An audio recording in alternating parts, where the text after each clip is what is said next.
Well, look who's here. Former Whitewater deputy counsel, Sol Wisenberg. Sol, it's good to see you. Okay, it's day 7 of the Manhattan. It's nice to have you on. We need your brain on this. Day 7 of the Manhattan DA's hush money trial against former President Trump. So can you help us out? We've got reports coming in that DA Bragg's team revealed the underlying crime they're accusing Trump of, that Trump allegedly violated New York state law called conspiracy to promote or prevent elections. That with that, he basically stole the 2016 election from Hillary Clinton. But Sol, we looked at the law. It's a New York state law. It still says that is just a misdemeanor, and it only covers New York state elections and local races and not federal elections, Sol. Are we wrong here?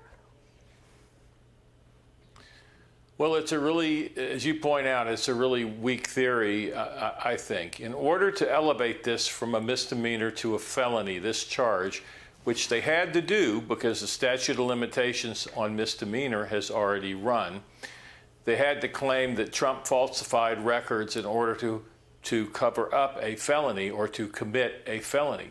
And that felony is apparently, they've shifted strategies on this, the DA's office, but the main felony they're talking about is federal election law. And the problem is the Department of Justice looked at that and decided there was no case.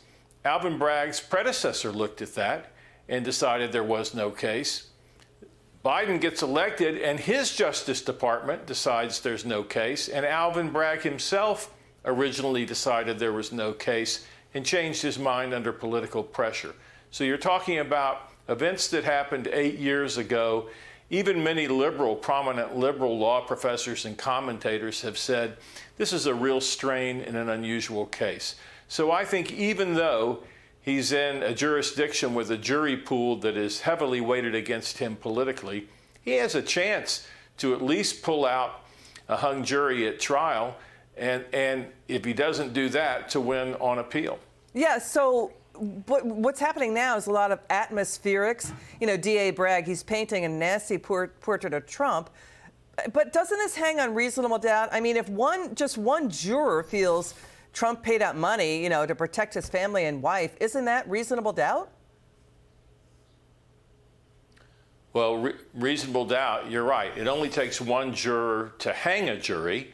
I think it's actually possible he could get acquitted by the jury in this case because the case is so weak. So don't let anybody tell you that this is a strong case or a normal case. This was brought for political reasons. There's no question about it. You know, when Bill Barr was Attorney General, he made the point when people were clamoring for him to indict various people. He said, not every corrupt act is actually a crime. And Barr actually kept several people from being indicted who partisans wanted indicted. There was no one here to stop Alvin Bragg because he's a popularly elected DA, and it's really shameful. You know, I'm not crazy about the other cases against Trump, but they are much more plausible, at least theoretically, than this case that Bragg has brought. It's really quite remarkable and shameful, in my opinion. Yeah, and you know, the other thing, too, is the judge's gag order on Trump. He's yet to rule on whether to hold Trump in contempt. You know, Trump's saying that's unconstitutional. Michael Cohen has been attacking Trump for weeks now. Watch this former judge on CNN. Watch this. I think the problem, as I said yesterday, is that he's going to have to tighten this order up because there are instances where there is a collision between, you know, the former president's First Amendment rights and what's happening here. I don't follow Michael Cohen on social media, but, you know, if I were the judge, I might call the prosecution aside and say, look, you know, I know he's not your client, but he's your witness. Tell him to stop, posting, because in a sense, you know, he's inciting the former president. That's not a justification for violating the gag order, but, you know, fair is fair. And he could also drop a gag order on everybody, I suppose. Yeah, but, you know, with the judge with the gag order, I'm not sure why he's taking so long to decide on whether Trump is in contempt of it. I mean, there's conflicts involving the judge here. You know, it's been pointed out the judge's daughter, Lauren Merchant is president of this consultancy, a political consultancy that she previously worked for Vice President Kamala Harris and that presidential campaign. She got something like $10 million from the Adam Schiff campaign, more than $15 million her company got from the Senate Majority PAC for Democrats since 2019. So what do you make of the judge not yet ruling on the gag order?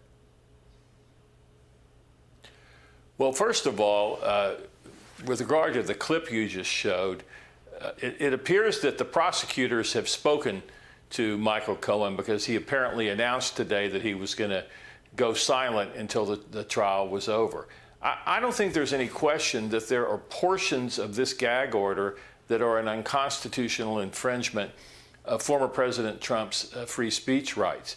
And particularly when you're responding to people like Michael Cohen, who's allowed to speak with total abandon. The problem from Trump's perspective is apparently his lawyers haven't told him that even if a gag order is unconstitutional, it doesn't mean you have the right to violate it. So I think the judge is going to rule very quickly, and I don't think he's going to put Trump in jail. He's going to say that he violated the order and hit him with a fine. Got it. Sol Wisenberg, thank you so much for joining us tonight. It's a pleasure having you on. It's good to see you.